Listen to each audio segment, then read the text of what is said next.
Think of the last time you tried to cast a really heavy fly. Was it a struggle? Would you like to learn how to build a leader that will turn over big flies? And how about finding a place where you can catch snook, tarpon, redfish all in the same day while watching rockets blasting off in the distance? Today's guest is going to take us into Central Florida, so you have another great destination for your travels this season. This is the Wet Fly Swing podcast, where I show you the best places to travel to for fly fishing, how to find the best resources and tools to prepare for that big trip, and what you can do to give back to the fish species we all love. How's it going? I'm Dave, host of the Wet Fly Swing podcast. I've been fly fishing since I was a little kid.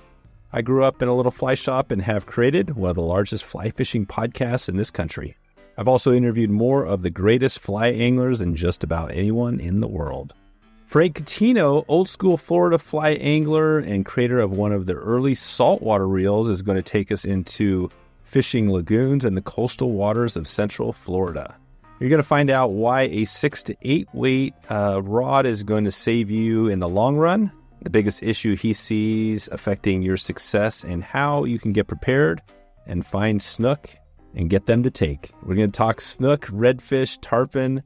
This is a good one. Plus, we're going to get into some trip planning. And included in this is maybe if you're going to this neck of the woods, think about taking an airboat ride, talking about alligators, and some tips on avoiding the Orlando madness. This is a good one. So let's get into it. Let's start that journey. Here he is, Frank Catino from CaptainFrankCatino.com. How you doing, Frank? Doing well, Dave. Thank you for having me. Yeah, thanks for setting some time today to do this episode. I'm excited. Florida and, is definitely a hot topic place. We've done some episodes in that area. We've talked about a number of the species you cover. But I think today we might touch on snook fishing. We might talk about how there's some new species, it sounds like, coming up into your area with, climate change and changes and all that. So we're going to cover that today. But let's take it back to how you first got into it. What's your first memory of fly fishing and how'd you get started? Well, my fly fishing started in the mid-'70s or 70s. My area here in East Central Florida near Kennedy Space Center, there was very few, if anybody, fly fished back then. And a gentleman named Gary Schroeder was a fly fisherman. And he kind of took me under his wing and got me involved in it. I had a little tackle store. I built custom rods. And he would come by my shop, and we got to become friends, and therefore he would get me on Saturday mornings or Sunday mornings for a couple hours and take me and show me. That's how I kind of got going in it. And then I met a gentleman named Jack Allen, and Jack came up here and he loved to catch ladyfish. And I worked with him a little. And then I met a gentleman named Rick Ruoff, a guide in the Keys, and we become, great friends over almost a 50-year period. And I got my captain's license a little bit after that, but mainly I was in the big game world. I fished marlin, the sailfish, and so forth. Well, in the mid to late 70s, my area was pretty depressed because the space program was gone. So I was building these rods, but I couldn't get fly reels. And Finor had stopped their wedding cake. Oh, yeah. Seamasters were always tough to get. So I got a connection, went to a machine shop, showed him a bunch of different reels, and he made a reel. And I sent it by just doing it. We built a tarpon reel. I sent it to the Orvis company, to John Harder. And John called me back and goes, "Are you making a bonefish reel?" "Of course we are." I told him. We hadn't even started it, but we had priced it what it would cost and so forth. So he came back to me a couple weeks later and says, "I'll take 100 tarpon and 200 bonefish reels." Wow. And that kind of really got me into the fly fishing world. And Rick helped me out a lot on my fishing for tarpon in the Keys and so forth. And then helped me a lot on my guiding end when I was getting going in the fly end of the world. And then I went to work for Orvis till around 1998, and then went to work for Cortland Line Company. And I've worked there for 25 years-ish. Oh, wow. And and then I've guided all along too, because my job allowed me to do that. And they wanted me to be connected to the outdoors and the guides and so forth. So that's kind of how I got going in the world and got here. That's pretty awesome. Yeah, two brands. And Cortland and Orvis are probably the two brands I think of because I kind of grew up around a little fly shop. And those were the two biggest brands during my time. I remember, pretty much my whole life. And you worked at are you still connected to Cortland? I'm still connected to Cortland, most definitely, and I've enjoyed it. It just gave me the opportunity working for both of these great companies to really, learn, test stuff, and get into kind of like the nitty gritty of fly lines and so forth. And it's been really great. I've learned a ton, and I'm still real great friends with a lot of the people at Orvis. And the relationship has been wonderful with both of them. Yeah, that's great. Yeah, Orvis is awesome. And we're actually doing an event right now we're doing a muskie event, and Cortland's one of the partners helping, do some cool stuff there. And cool. Yeah, we're heading out to fish for muskie later this fall. But this is cool. Now, on the reel, I wanted to hear about this a little bit. So what was the name of the reel company, or did they you produce an Orvis reel? No, it was just called the Catino, just my name on it. And I built them, by today's standards. The machinery today is so much better and so forth. But I kind of copied a bunch off a bunch of people because there wasn't one available. And T-Bore's Ted's reel was just coming out, and Seamasters were almost impossible to get. So I built them for a while for Orvis till about 1984. And then, that's when in the fly market, a lot of their reels, the imports started coming in. Oh, yeah. And I couldn't really compete. I wasn't the machinist where most of the companies are. Ted was a machinist. Abel was a machinist. And then I built one more group of them, changed colors, and the manufacturer was from Upper Triangle Manufacturing from Upper Saddle River, New Jersey. And that was the last batch. And it was only the bonefish reels, yeah. That's cool. And do you still have some of those old reels? Yeah, I still have about 20 or 30 here. I just kind of... Oh, you do? Do you fish them at all? I fish them a lot in the the smaller sizes because they work fine. And they weren't large arbor. And I always bring it when I give my discussions and talk on fly lines. And, everybody thinks you need 300 yards of backing or 250 yards of backing. And I explain to them the reason for that years ago was reels like mine, which were not large arbors, and you needed that extra backing to be the arbor, so you had a pickup. But, you go to a football field, I laugh at people, I said, go goalpost to goalpost, it's 120 yards. I don't know how many bonefish are on 120 yards. Right, that'd be a long run. Yeah, so I did it till then, and then I can't compete with the imports, and it just, went along. Yeah, that makes sense. And with Cortland, are you in the fly design, or what do you do with Cortland? I help them with a lot of things. I cover Florida. I help with the reps, and I help work with the guys up there on, fly lines and braids. Mainly for where, more my expertise is in the saltwater world. Even though I've spent a lot of time trout fishing over the last 50 years, my real expertise is in the saltwater world. Right. So, and that's good because that's today what we're going to talk about, I think, focusing on Central Florida. I think it's interesting that you're right there near the Kennedy Space Center, which I'm sure has some good stories there. But let's take it back to, I always like to start on trips. So if somebody was listening now and they're thinking, man, Florida, I'm going to be going to Florida. I've been wanting to go to Florida. Talk about that. What are people calling you? What are they fishing for? What's the main species you're getting calls about? Well, what's interesting where I'm at is we have a lot of variety because the lagoon system is very interesting here. But the people call up, they enjoy the sight fishing for redfish. Mosquito Lagoon kind of got its name in the fly fishing world with, the sight fishing of the redfish in that particular body of water. And, it's near Orlando. People are coming over to see Disney and so forth. And, you drive over to the coast and boom, you can get the redfish, you can get tarpon, snook. There's a lot of variety to the region. Right. So you got redfish, tarpon, snook, and other species. We've talked about this a little bit before, and we just did a Belize event and things like that. And it seems like, tarpon, bonefish, and permit, are the three. It seems like always the three, although snook is in there. Why is snook not the fish? This is the question I've asked before, but why does it seem like it's number 4 after those other three? It's not as, I think, popular from, it doesn't make these long runs and it doesn't jump, and permit are sometimes impossible. And those are the fish that I think years ago, if you look at where saltwater fly fishing became popular, it was the Florida Keys. Right. Miami to, in the Florida Keys, you can go back to the rod designs, fly reels, and the Keys was the mecca of saltwater fly fishing for those fish. The snook, though, there's a gentleman I think who'll tell you, his name's Steve Huff. He's the best there is. And him and I have had some conversation because we've got some amazing snook in this area that have, grown very big. And they're not the easiest of fish to catch when they get that size. It's kind of like spring creek fishing for big trout.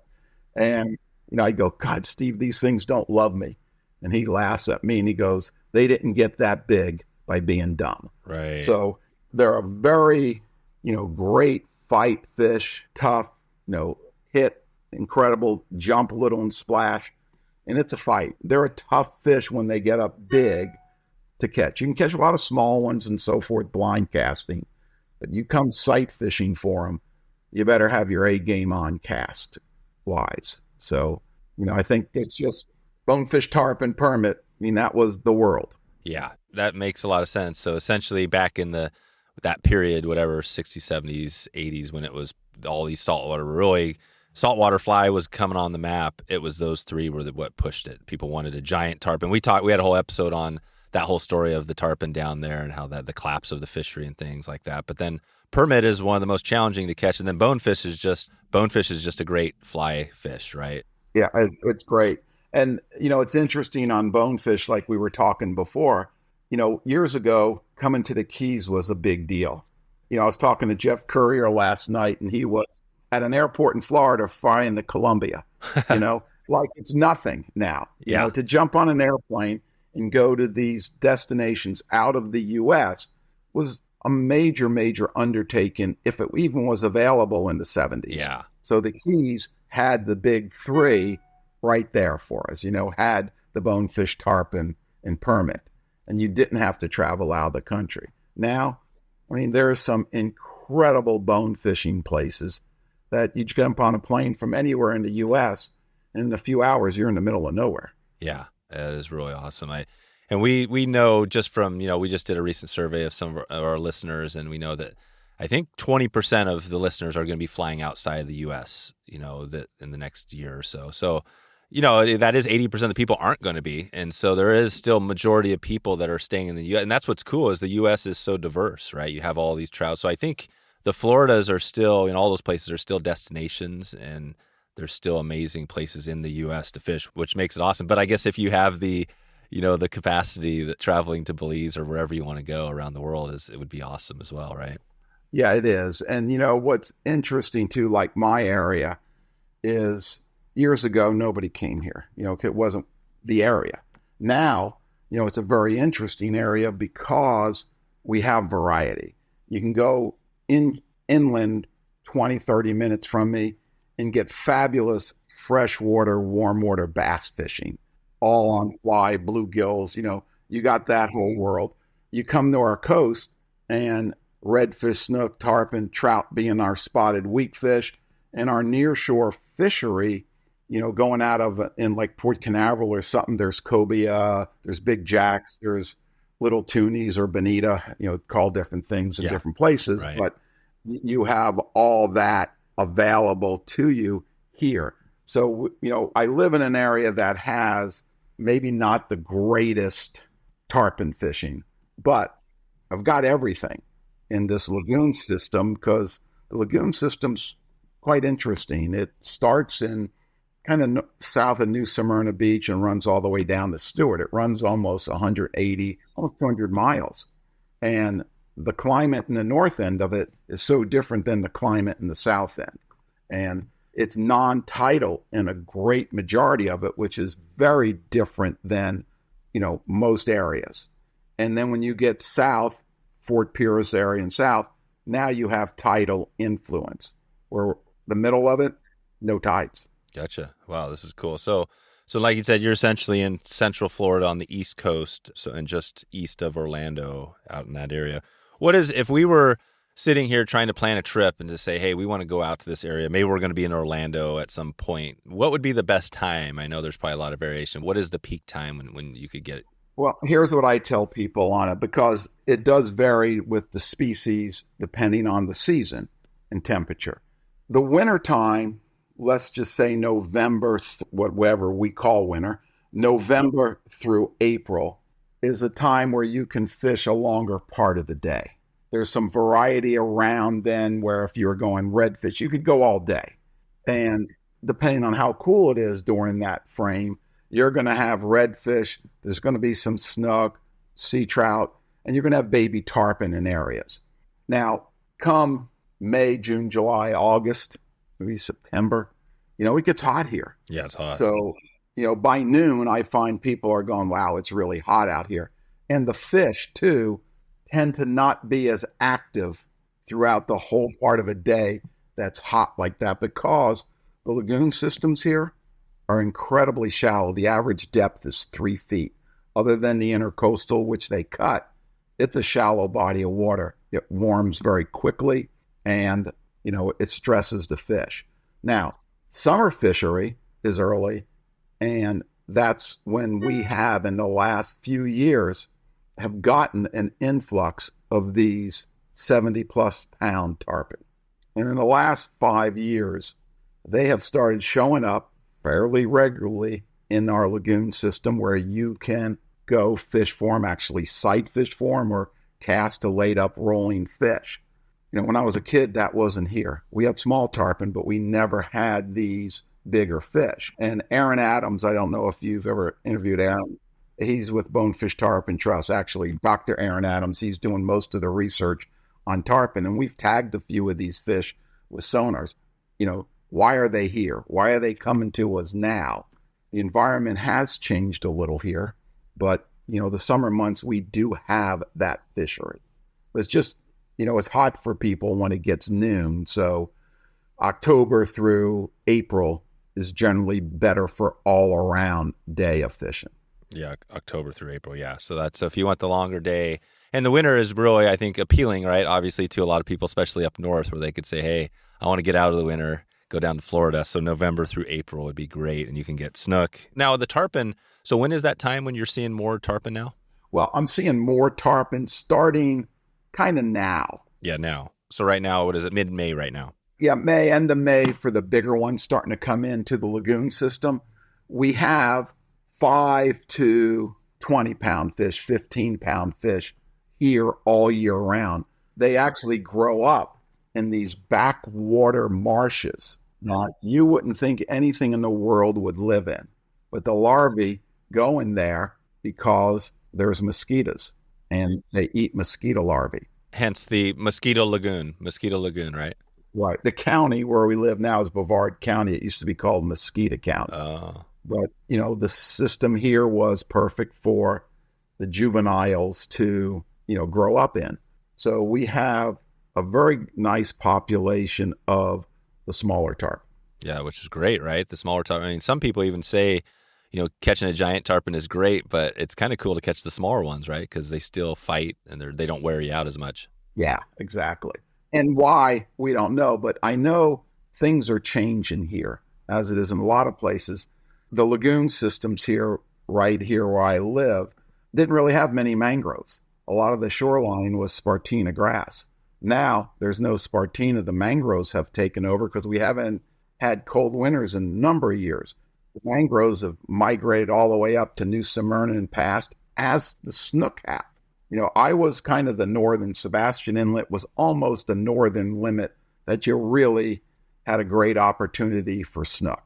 But Fort Pierce was noticeably better. Stewart, you were in, on the East Coast in the main, area for it.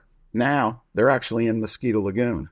And how long that will happen, I mean, if we have whatever normal is, but if we will go back to our old winters and we have a cold winter and a freezing few days, it's going to hurt that population there because Mother Nature is going to naturally thin them out.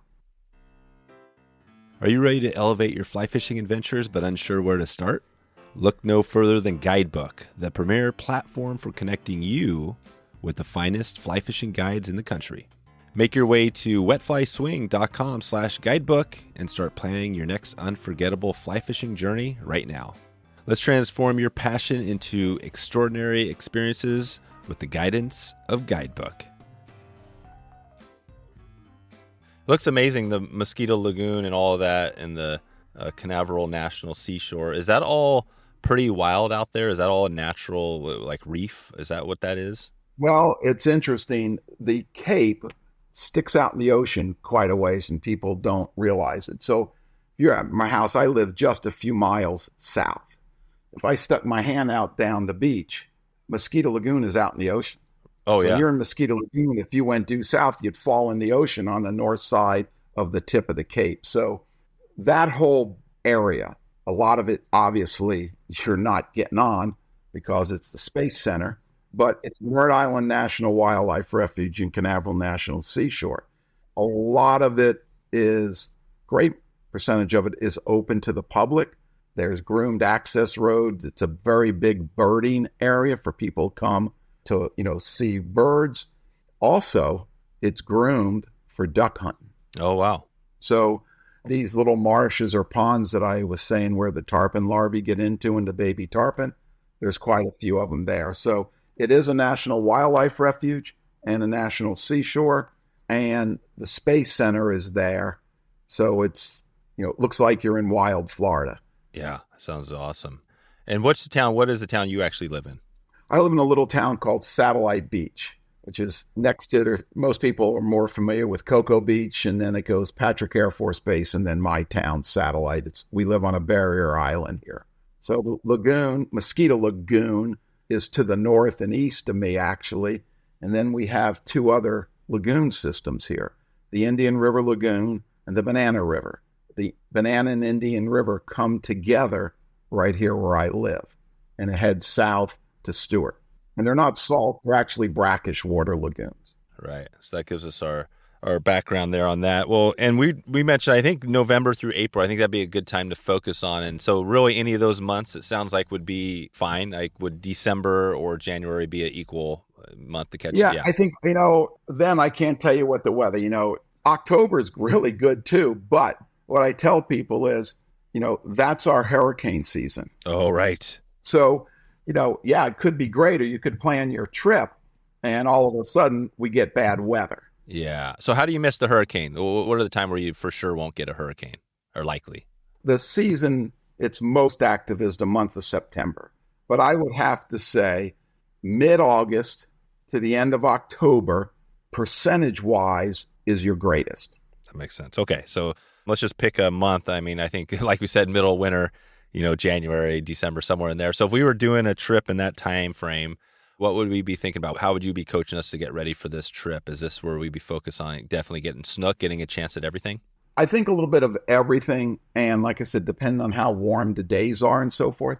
The lagoon's shallow. So what happens at that time of year, shallow water out of the wind and facing southwest, okay? The sun is as far south as it's going to be. It shines on those shorelines and warms them up. So those fish slide up into that shallower water to feed and to be warm. So you can target a lot. It's actually very good redfish, and I think at that time of year. And, I tell people to get ready as much as what they want to fish is, I've had people come on my boat and say, yeah, man, this is great. I'm really looking forward to it. I haven't done it in a year, the last time. And I think that's the biggest issue with the sight fishing world is you got to be a pretty decent caster, and not an expert caster, but, practice a little. And, that time of year, there's these freshwater estuaries that drain into these lagoon systems that make it a brackish water. And a lot of the tarpon and big snook will get up into these, and you can get out of the wind and fish them. Yep, that's awesome. And it sounds like, basically conditions always can change. And you mentioned changes in climate, things like that. But in a typical, the way it's been going, if we're out there in January, you're going to find those shallow waters and then target whatever species that's out there. Is that how that looks? Do you say, hey, we're going to have all the different rods for set it? We might see a snook or a redfish, or do you go in, thinking like, okay, we're going to target redfish this morning and that sort of thing? That time of year, I'm setting a rod for redfish, and I might have one for snook. Okay, baby tarpon we can rig up, but yep, a couple of rods. Now, your tackle, boy, rods have really changed a lot over the years. And years ago, a 7-weight, an 8-weight was your major rod to bone fish or do anything. Now a 7-weight, I find more people are going to, because they're a lot crisper and people are going to them. They're lighter. So I use a lot of 6 weights through 8 weights, maybe a 9 rig, but a lot of 6 and 7s. Here's part of my reasoning. A lot of the people we get like to trout fish. They're used to 4s, 5s, and 6s. They're not used to 9-weight rods. So if you put a rod in their hand close to what they're used to, I find that they have a better opportunity. But if I'm going to Mosquito Lagoon, let's say, I'm going to really be, my first target would be redfish. That time, that would be my first target. As you come south in the lagoon system, my target might change a little bit, and I might say, okay, we're going to have an 8-weight. We're going to put a 30 or 40 pound shock for snook, and we're going to fish the shorelines and see what we can do there. If we start running across redfish, we'll just switch the rod. Yeah, just switch it up. And then if you go out in a different part or deeper, then you might find tarpon. Yeah, there's these freshwater estuaries that flow into the lagoon systems, which actually make some brackish water. They hold baby tarpon. So you would go up there. And again, you don't need a big rod. A 7-weight rod, you can catch 80% of them up there on it. So same rod, just with a different fly on the little shock leader so they don't fray off. Right. That's perfect. Okay, good. Well, I think this actually sounds good to have to go there and say, hey, maybe even could you catch all 3 of those in the same day? Is that a potential? Yes, it is. Yeah. So there's you hear the Grand Slam thrown out there a lot, right? About the Grand Slam, the 3 species we mentioned. But I mean, this would be kind of cool. Redfish, snook, and tarpon in the same day or the same trip would be pretty epic. Yep. It is interesting. It was just where we're located just sits in an area that has a lot of variety. Yeah, that's great. Well, let's take it on snook because, we've talked redfish quite a bit on here. We'll put some links to episodes in the show notes. But for snook, let's take it there. First, you mentioned the rod, so this would be something maybe a little heavier. Could you do it with an 8-weight would be okay for snook? An 8-weight would, 7, 8, and 9s. And depending on the size fly you're casting to, okay? If you need a bigger baitfish looking pattern, a mullet fly that's a little larger, it's probably a little easier to cast on an 8 or a 9 than it is on a 7. So the 7-weight rods, that is when you're fishing mangrove shorelines, kind of blind casting for the smaller snook, would be that weight. When you get up into your 9s, you're targeting these very large snook that we had in the last 8 years really populate here because we've had those cold winters. And you're throwing a larger fly, and a lot of times a clear floating or a clear intermediate line, long leader. And you're poling, and you're sitting there looking for this fish. Right. So what is the boat you're using out there for when you're poling? I have a boat called actually a Momentum. It's my son built it. He built 6 of them back in the early 2006 time frame. And it's one of the first, it's part carbon and epoxy, and it's 18 foot. I run mine with a tiller. And the reason for that is I don't want steering consoles, stuff that can break or be in the way.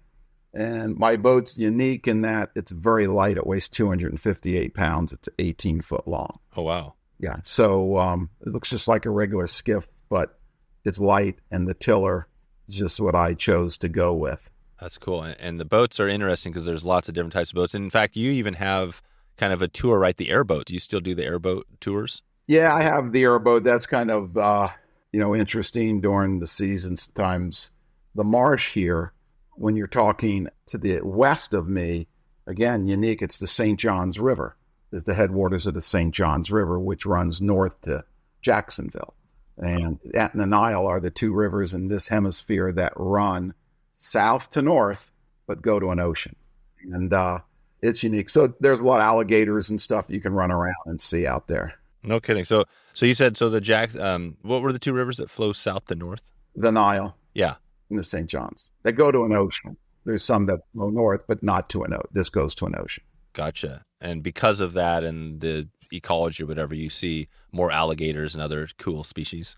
There's a lot of alligators. And in the winter, for the birders, there's a lot of species of birds that migrate in here. So, it's a totally different area, though it's 20 minutes from where I live. It just changes. Yeah. I love the alligator talk because I really haven't been in alligator country. I'm excited to do that. But I always think of it like the bears, and this might not be true, or any wild animal, give it some room and you're probably going to be okay, right? Unless you don't want to surprise a bear. Are alligators the same way, or is it more dangerous? Well, they're more afraid of you. But what's happened is, people will see them next to culvert or something and start throwing bread and, making them, used to humans. Not good. And then when you go, down there and put your hand down or something to feed it, boom, people get bit and stuff because, they're wild animals and, don't feed them. They've done well for themselves. They survived. They're the strongest of their species, and man just seems to, mess it. But yeah, they're not to mess with, but they're very seeable. So it is a similar thing to bears, because in the national parks, the same thing. Don't feed the bears, number one, because if you feed the bears, first of all, they're going to have to kill the bear eventually. But yeah, all sorts of other stuff. Once they become a hit, kind of normal and they're okay with humans, then it's a bad thing, right? Yep. And when you were talking to Snook and we were talking tackle, yeah, one of the things I find is if you can go to a fly shop or you have a buddy or you have a rod that's that size, practice casting a few minutes a day, a month before you come or something, because those rods are different than 5 weights. They're stiffer today. And it's really a casting. A lot of this is a casting game. And, your environment in a trout situation, freshwater trout, cold water system, you cast your fly, the environment, the water drifts your fly to your fish. Here, no, you've got to throw it and put it in the right spot so you intercept this fish if he's swimming, or in the right spot when he's term laid up, that he's going to see the fly. You're not going to spook him. And you need to kind of tune your casting game up a little bit here, especially if you're not used to casting that size rod. And, I think you're spending good money coming down and time. It's like playing golf. You play once a year. You can't expect to be great at it. So that's a great reminder. Yeah. The practicing casting, I think that's always a top tip, probably, we hear a lot about. So that's huge. And even a few minutes a day. So if you get out there in your yard grab your 9 weight and cast 5 minutes for 30 days before you go on your trip, that'd be enough. Yeah. Just a couple times a week, 5 minutes. I tell people, don't do an hour on a Saturday, because now you have 50 minutes of bad habits, maybe. Pick it up 3 times a week, 5 minutes a time, just make a cast. If it's windy, still cast, because it might be windy when you're here. How accurate do you have to be on, let's just say, take the snook. So we're going to be going for snook. How far do you need to cast, and then within a pipe plate, or what's that look like? The distance to cast, I would say, maybe 30, 40 feet, but you get that close, they're a little weary. So if it's 50, 60-foot cast, throw it pretty much on a dime where the fly lands soft, doesn't crash to the water, is an important deal. It can't be so far away. Animals are pretty good. They're not going to expend more energy than food value. So it can't be so far away that he goes, oh man, I'm not chasing that thing down. I'm going to wait till something comes within my range. And what I've always noticed people casting, they see a fish and they throw to his face, even if it's 3 feet in front, which seems to be like, oh, that's really good, but you're only covering half the plate. If you cast that fly on the other side of the plate or past him by a foot or two, it's in the zone longer. Because if you throw on the boat side of the fish, you're out. Yeah. Maybe talk about that. So how do you find the snook when you're out there? Well, the sight fishing end, again, pulling around clear, shallow mangrove shorelines. And you're looking for them laid up. It could be singly, little groups. They're laid there. That is how the sight fishing the big snook. Now, that's probably the toughest there is because they didn't get that big by being dumb. They're a large fish, very clear water. You're in a boat and you're making an imprint on that water. So long leaders, I find, are important. And there's ways to make leader systems that will turn over at 12, 15 foot as easy as a short one. And Flip Pallet showed me one, and it works. It turns over really good. So longer leaders, clear lines, a little longer cast than if you were red fishing. And hopefully, they bite. In that situation, you're going after, that Spring Creek big trout. I love that analogy because we just came off, a trip to Virginia and we were fishing with the Mossy Creek, fly shop. And we fished Mossy Creek, and I haven't done a lot of Spring Creek fishing, but that is full on Spring Creek, and there's some giant rainbows in there. And most of them wouldn't even, your fly would go above them. They'd look at it, maybe wouldn't even take it. But, if everything aligned, and I had one fish that aligned, and it blew me away, but it ate a royal wolf, a fly you would never think, right? Some old school pattern. And I was like blown away. I caught this giant fish. Is that the way snook is too, where you're surprised sometimes when the one that takes? Well, sometimes when they're that big and they hit, it's not easy. And, the patterns, I think more on patterns is this. We as humans and fly fishermen get tired of certain things. If you're sitting there tying at your bench, you're always looking to try to create new things with new material. But what's wrong with bucktail? It still works. So some of the old patterns still work fine. It's just, people like to use newer things, the jointed flies now, they're just more creative type things. And, long leader, big fly. It looks like a baitfish. Yep. And that's it. Not a huge amount of flash in my, recommendations. You can get too much flash in a fly. Is there a fly out there we could look up online or something, the name of a fly that you would love for snook? Well, I don't know so far about a name, but a baitfish pattern, a mullet-looking pattern. Would that be like a lefty's deceiver or a deceiver work? But actually, Enrico Puglisi has some really nice flies that look like baitfish, okay? And a mullet is one of our main baitfish in our area. So we get these mullet that will be a variety of sizes depending on the year. But the small 6-inch type mullet, that size, and a fly that looks like a mullet, is one of my choices in it.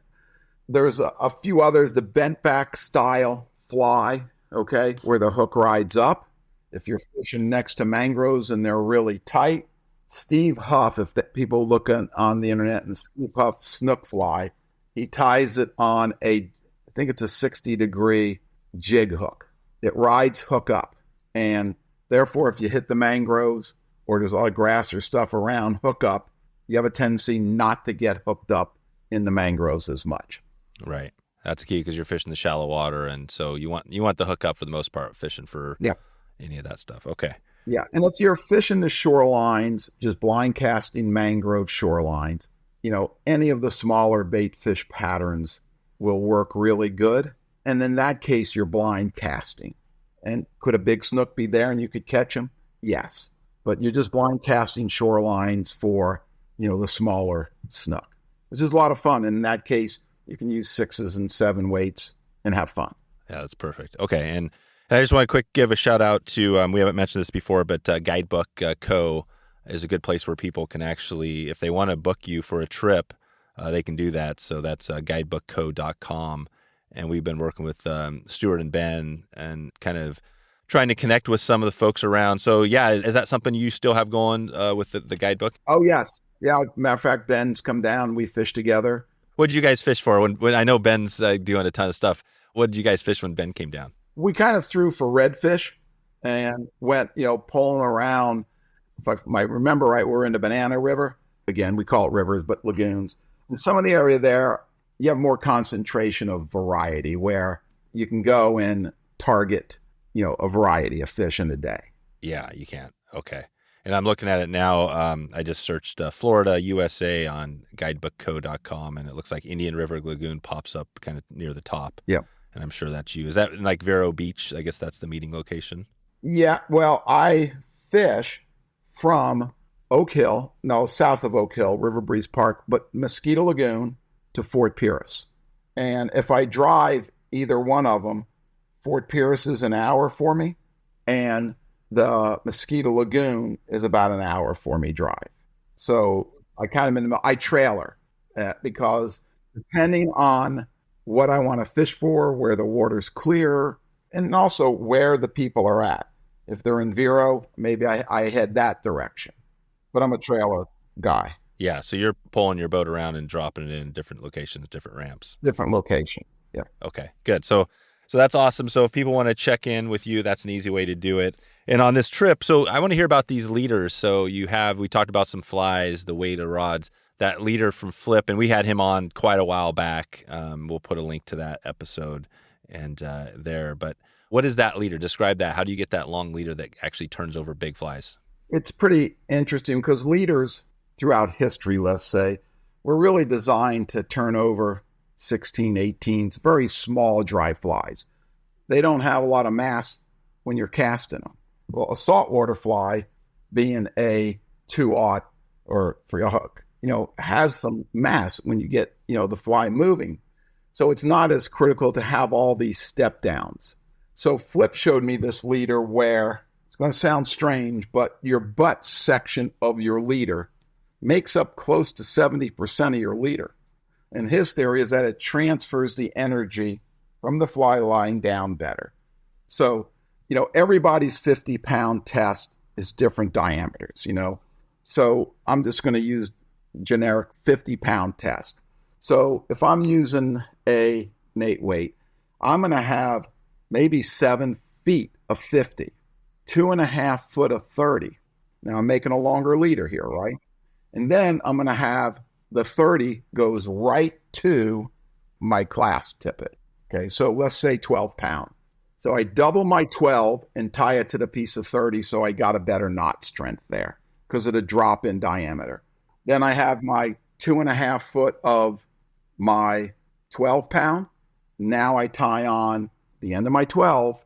I double it also and tie a blood. I tie on a piece of 30, 40, whatever I need as my stock. What do you mean by doubling the 12? Okay, so the lighter line, I just double it and tie I like blood knots. My theory in knots are whatever knot an individual can tie, that they can tie the best. Yeah, okay, that's right. If that makes sense to you. Yeah, it does. It does. If you're good at surgeon's knots, use a surgeon. If you're good at blood knots, yeah. Knot. And not what you can tie at your desk. There's so many knots out there that you can do great at your desk, but you're out fishing. So you take your lighter line and just double it and tie a blood knot with it. And by doubling it, you mean doubling the 2 liters, or what is the double part? No, I double the lighter of the line, the 12-pound test. I just double it. Okay, so I have 2 pieces of 12 pound. I just double. Oh, you do? Oh, wow. So you're actually 2 pieces of 12 pound.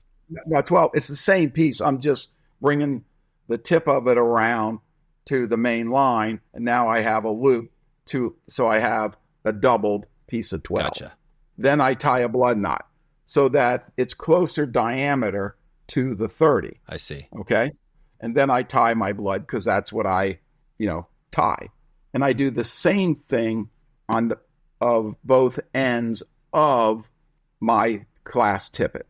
Because I'm tying it to 30, I'm tying at the other end to maybe, 25, 30, 40, could be 50.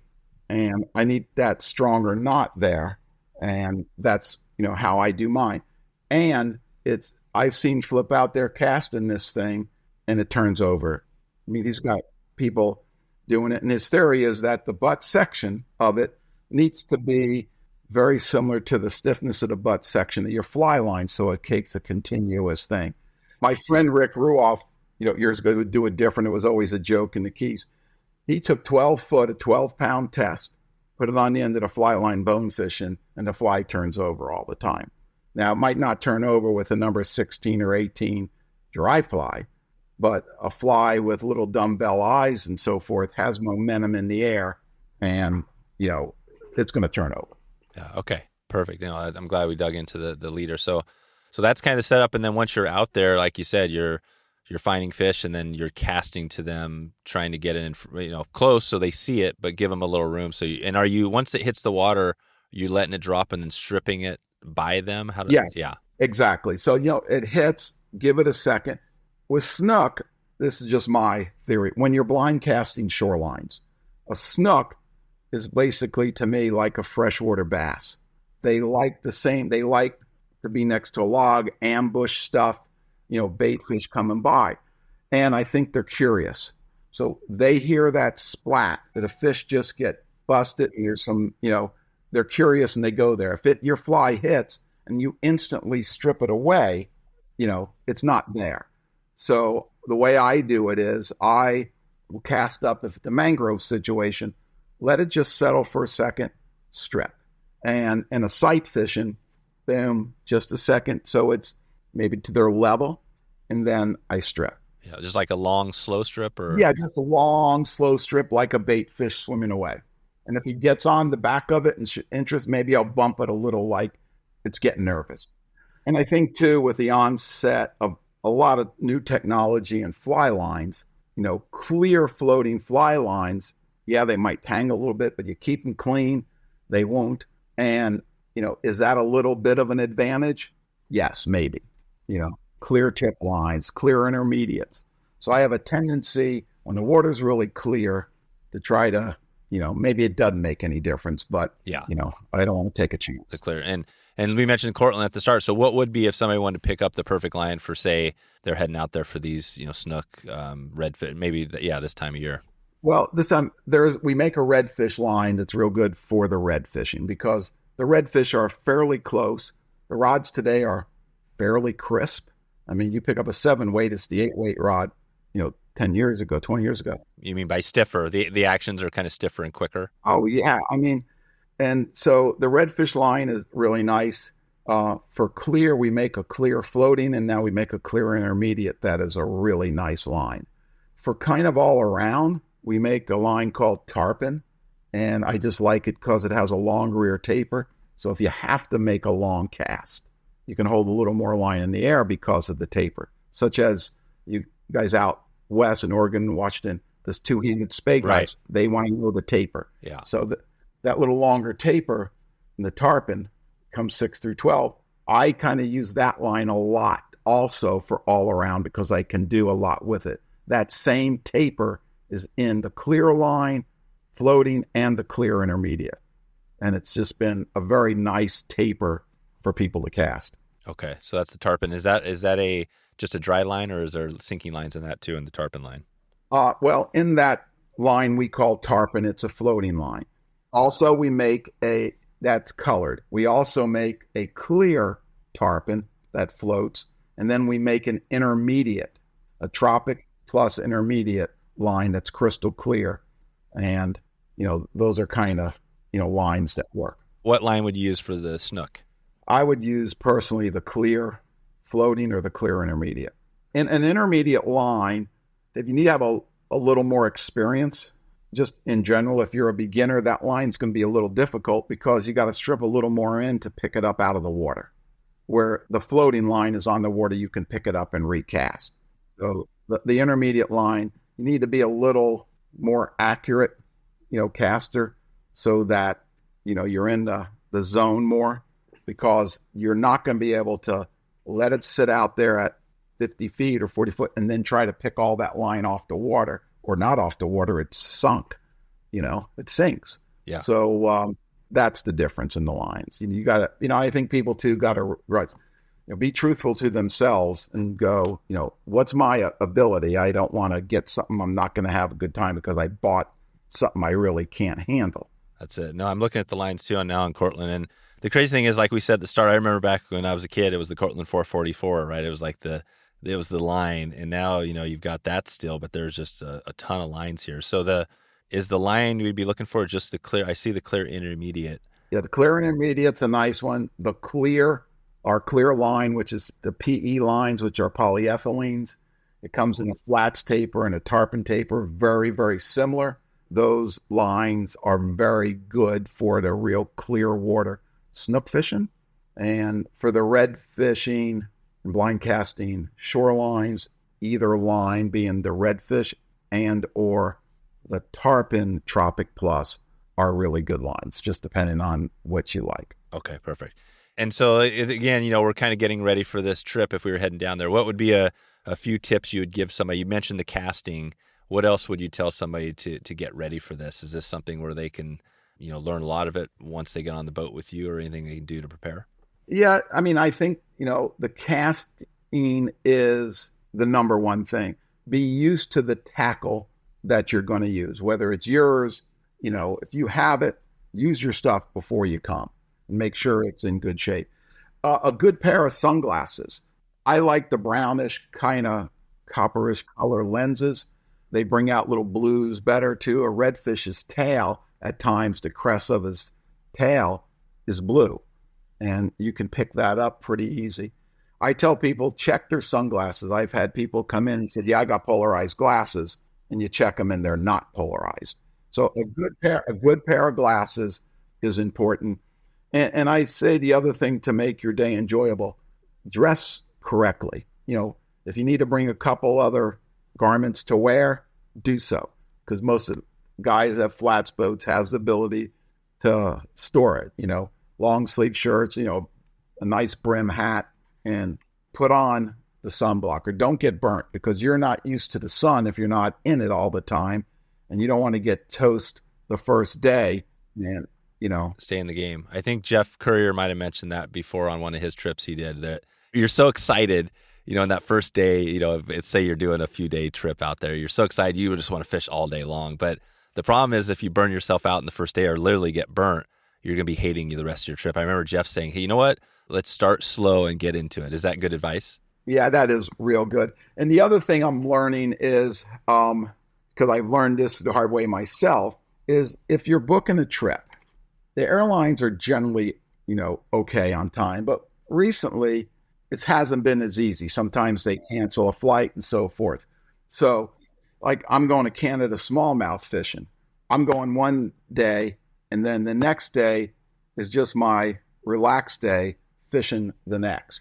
So if they cancel your flight, because it happened to me where I didn't get there till 2 or 3 in the morning, then I had to get up at 7 to go fishing, not enjoyable. No. So, sometimes I tell people, if this is your relaxation, your vacation, plan it so that, if the first connecting flight, if you have connecting flights, gets here at a decent time, and or they have a second connecting flight if they cancel your flight. And, it's easy to get to us here because we have you have Orlando Airport, a huge airport. Is Orlando about an hour from where you live? Yeah, from the airport, door to door for me is an hour. There's one in Melbourne, Florida, which is where I live. That's the mainland side. And also that airport has started to get a lot more scheduled flights, a lot. Delta, I mean, there's a lot of people, American comes in there. So that's, 20 minutes, 15 minutes from me. So those are options. But those are the things. Practice with your tackle. Make sure you have the right gear, and make sure you leave time on your flight schedule that you're, if you're late, you're not so late that you're not going to enjoy your next day. No, that's a good tip. I think the flights are always, you never know. So that's great. And yeah, so anything else anybody, should be thinking about? It sounds like it's pretty straightforward. You get your stuff if you want to bring your gear. If they don't have gear, do you have everything covered for somebody? I have everything. I ask people, what hand they retrieve with, right or left. I mean, years ago, it was very interesting. In the 70s, probably 80%, 90% of the people retrieved right-handed. And I think it's probably has switched 180 degrees. You mean retrieve like actually cast with your right or cast with your left hand? No, retrieving. What hand do you crank the reel with? Yeah. Okay. Years ago, it was probably 70, 80% of the people, maybe more, cast right, switched hands, cranked with your right. Oh, wow. No kidding. Why was that? Why do you think that was? Well, I think that was because of fly tackle back then, the English reels and everything were right-hand retrieve. But the onslaught after this is just my theory, after the 60s, we got into a lot of spinning tackle and so forth. And people got in the fly, that reel cranks with the left hand. So people kept, when you went for the saltwater species, you try to keep that rod in your strongest hand. You got to hold on to the thing. And also you got to crank and retrieve it. So, I find that people who cast left, the majority of them reel right. People who cast right-handed, reel left. So I have both tackle. That's one of the questions I ask people. That's interesting. That's a good fun fact, because I think you're right. I remember my dad, he used to do that. He used to cast right and then switch. And I did that for a while too, mainly because my brothers were left-handed. So I used some of their gear. But yeah, it's interesting. I think now most people do, like you're saying. And I always tell people, Dave, one thing is, if you don't want to travel with gear because you're afraid it's too much of a hassle, we got it all. You can pick, I'm a glutton for them, so I have a bunch. Yeah. What's your reel now? What's your go-to saltwater if you're going to use for this trip? Well, I use mine. I have T-bores. I got Nautiluses. Yeah, Nautilus, right. I've got everything out. There's a new one out called Old Mariner. Oh, okay. It's a very interesting reel. It's out by Paul Canover, and Paul grandfather built the wedding cake Finor reel. And Paul started Old Florida and started Nautilus. Oh, yeah. Let's touch on that. So I wanted to talk about the Finor and that whole history, because my dad, I'm not sure. I'd love to hear the story from him, but he had an old Finor that he used to use for like steelhead fishing and things like that.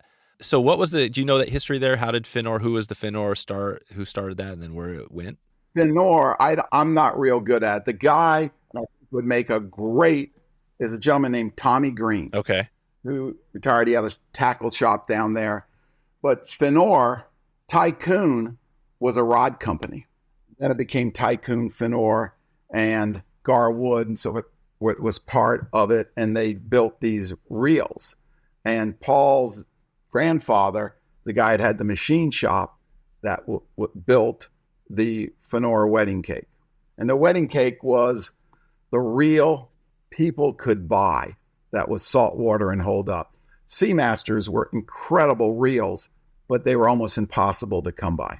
And so the wedding cakes were the reels. Steve Huff has a wedding cake number 3 that I don't think there's any reel in the world that's caught more tarpons, been used as much, and it still works perfect.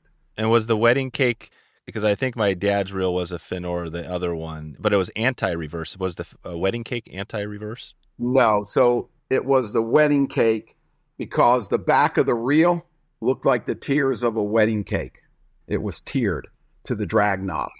Then after that reel, mid-70s, my old memory serves me, they came out with a different reel and an anti-reverse and so forth.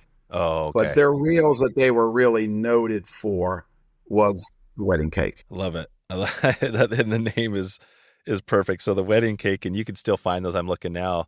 I got original box, Dave. Oh, do you really? Did it come with the leather, nice little leather case? It had the little case, and then it's a brownish box, and on the box is the price tag $75. And in my other one, the number 3 wedding cake was $125. There you go. That's so good. And so the wedding cake, so the person that started that, did he go on to do some other things? I'm not sure. Yeah. I'll have to talk to you. You mentioned the person, Tommy Green, might know. Tommy Green is a great collector of reels. Okay. Probably has one of the definitive collections of reels, just general reels and tackle of anybody in the world. And he's out of Lighthouse Point. And he knows a lot of the history on all that stuff. Okay, perfect. Well, I think this is a good chance to kind of take it out here with our conservation kind of segment shout out here. And you mentioned something at the start. This one we mentioned before, presented by Guidebook Co., which is where people can connect with you if they want to book a trip really easy. That's, I think, what Guidebook does. They make it easy, right? I think everything's there. They can kind of do that really quick, see your availability and all that. So there's our shout out there. Give us a conservation. Who would be somebody, a group, a person that we might look into to learn more about? Do you have anybody in mind? There's a gentleman with Bonefish Tarpon Trust called Dr. Aaron Adams.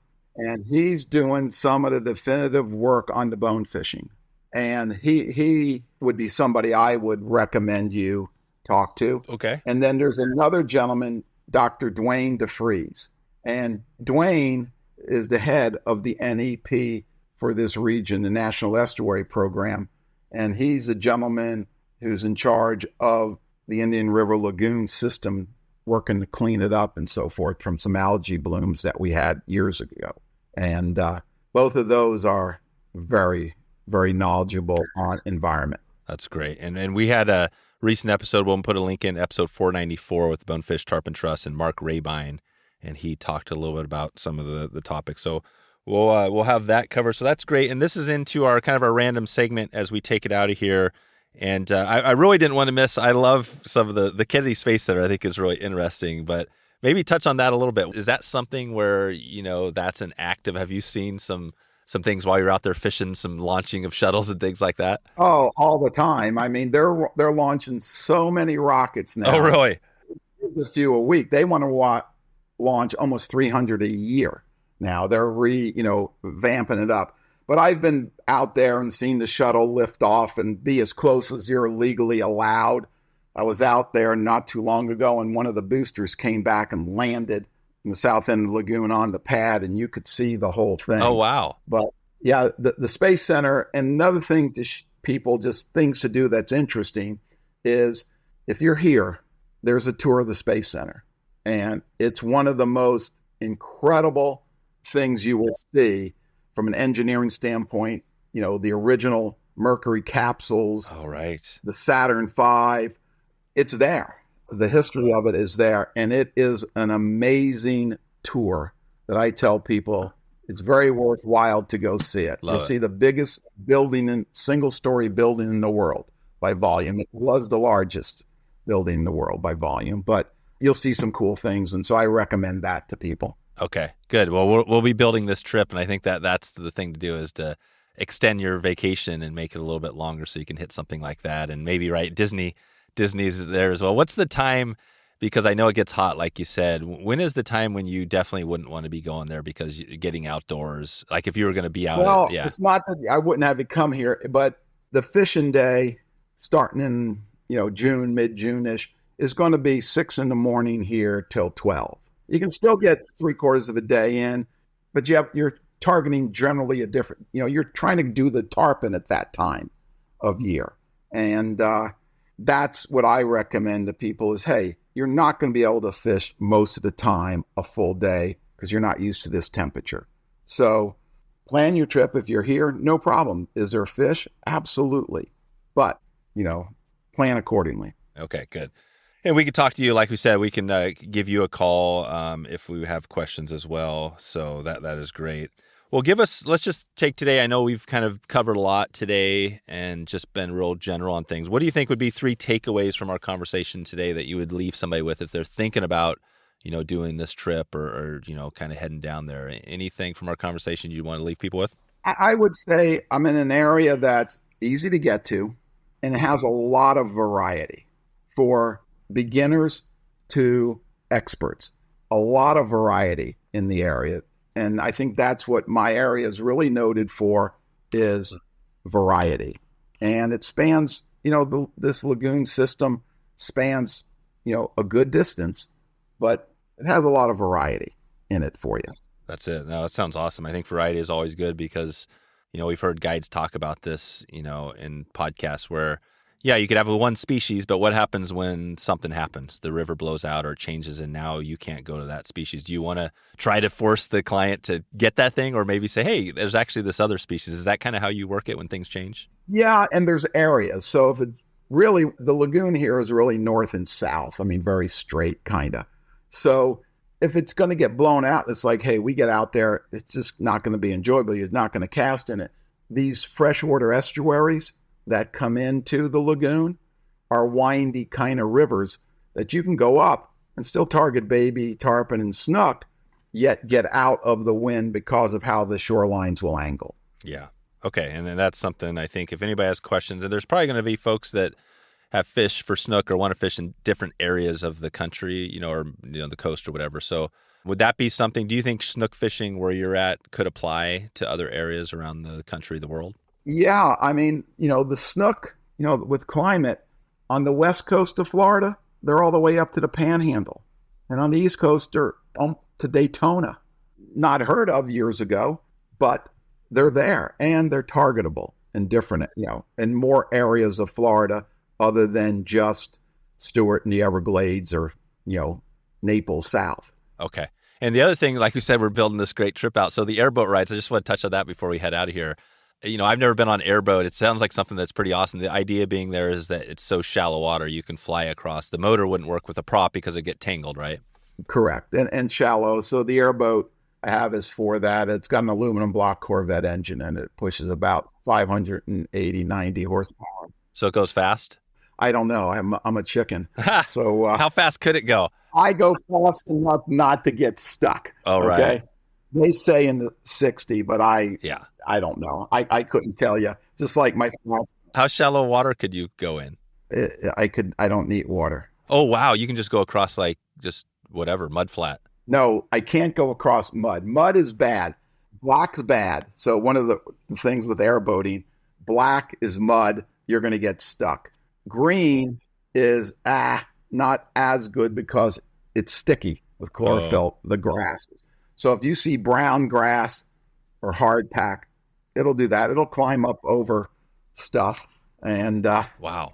Yeah, it's fun. And it's literally a giant fan right behind you. Is that what's going on? Absolutely. It's like an airplane reversed. You only have forward. Oh, you can't go backwards? No. You got to spin it around. Dang. And then you got the two people who are doing the tour with you, like right in front of you, just checking out right there.